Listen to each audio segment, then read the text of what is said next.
Sometimes, not even the greatest of tennis experts can predict how a player's career is gonna go. In some occasions, the success of a player is kind of predictable. Normally players who reach the top positions of the rankings when they are very young, they are there to stay for a long time, but you never know. Sometimes the career of a player changes in a match, in a tournament, or in the worst of cases, with an injury. Today we're gonna take a look at 5 players whose careers did not go as expected. If you would like to enjoy more tennis videos like this, make sure to subscribe to the channel and activate the bell to know when I upload video. If you like tennis, I'm pretty sure you won't be disappointed. This said, let's begin with the video. Number 5. David Nalbandian. Surely one of the greatest talents tennis has ever seen. A player who had all the shots in the book, amazing variety, he was able to take the ball early and completely destroy opponents with incredible changes of direction. One of the best and most aesthetic backhands tennis has ever seen. Just a complete joy to watch this man play.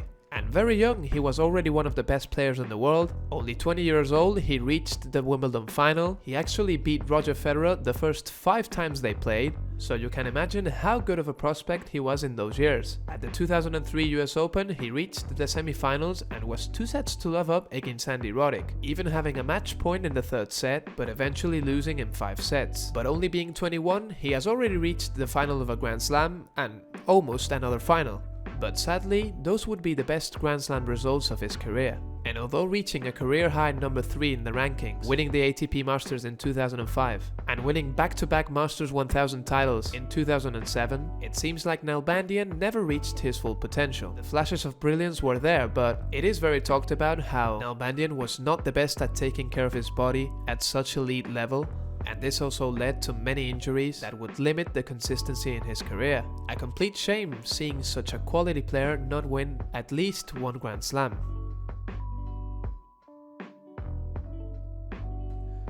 Number 4. Fernando Verdasco.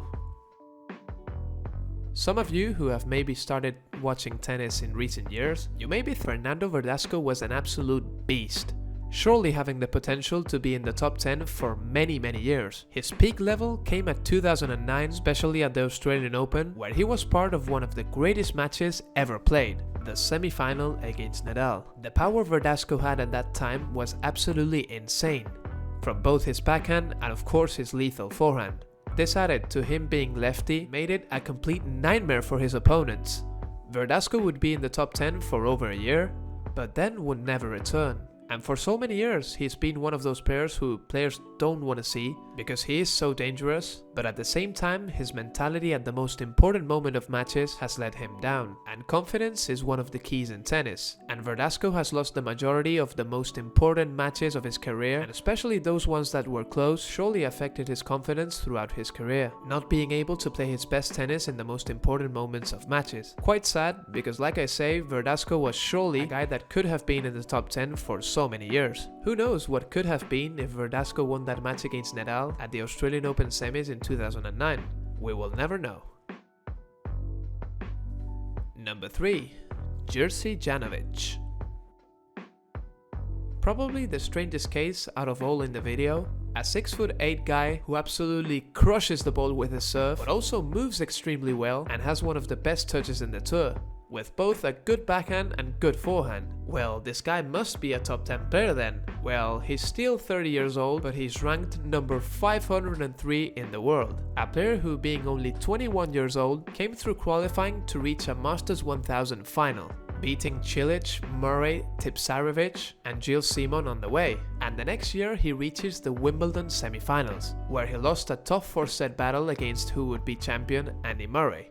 Not bad for a 22-year-old who was surely gonna have an awesome career. Sadly, this is not the case, and the next years, Janowicz was one of the most inconsistent players in the tour. He had the game, but his mentality let him down in so many matches. It's true that he has struggled with injuries in the last couple of years, but the way his career was going, it seems like he reached his peak when he was younger.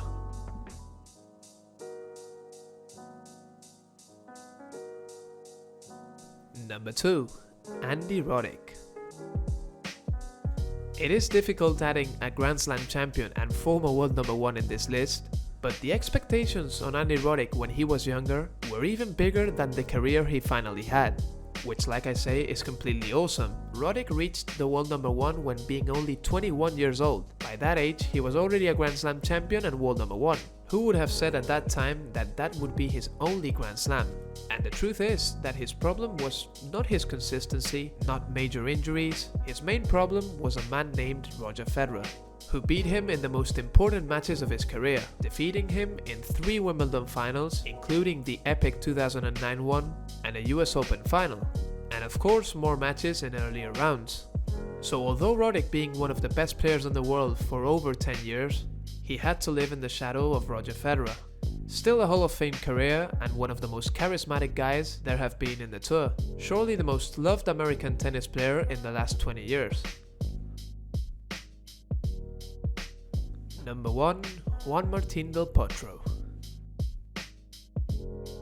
Surely this is the saddest of them all, because as you may all know, the injuries have been the main problem for Del Potro. A 20-year-old Del Potro had a magnificent 2009 season, where he reached the Australian Open quarterfinals, the French Open semi-final, where he lost in 5 sets against Federer, and became the US Open champion, defeating Federer in an epic final.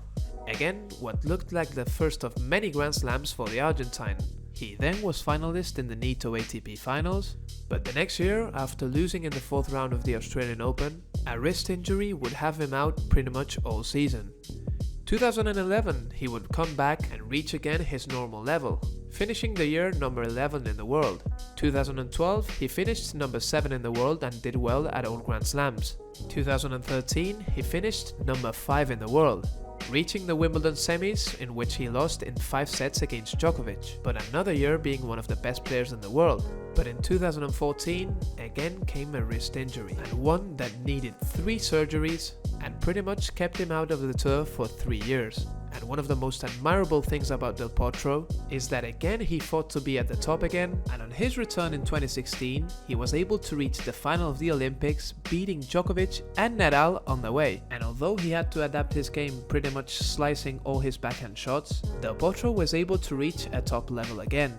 Finishing 2016, Del Potro and Argentina won the Davis Cup with an absolutely epic comeback from Del Potro against Cilic. In 2017, he reached the US Open semi-finals, beating Roger Federer on the way. A Federer who was the biggest favorite to win that title, after he had won at the Australian Open and Wimbledon that year. Del Potro ended the year in the top 20, and 2018 was gonna be even better. Del Potro won his first Masters 1000 title, defeating Federer in the final of Indian Wells. He reached the French Open semi-finals, where he lost against Nadal. He reached the Wimbledon quarterfinals, where he lost against Nadal in an epic 5-setter, and reached the US Open final. He lost against an excellent version of Novak Djokovic. But after that tournament, Del Potro reached his career high, world number 3. And the hopes of winning another Grand Slam title were there again. Sadly, in 2019, a knee injury would again keep Del Potro out of the tour. A knee injury that has required multiple surgeries and that until today has kept Del Potro out of the tour. So, I hope you guys have enjoyed the video. Let me know your thoughts on my picks. There are many players in the last 15 years, which I could have added to this list, but man, these just hurt what they could have been, but unfortunately haven't. If you have enjoyed the video, hit the thumbs up, which helps a lot with the channel, subscribe for more great tennis content like this, and hopefully I will be seeing you guys in my next video. Peace!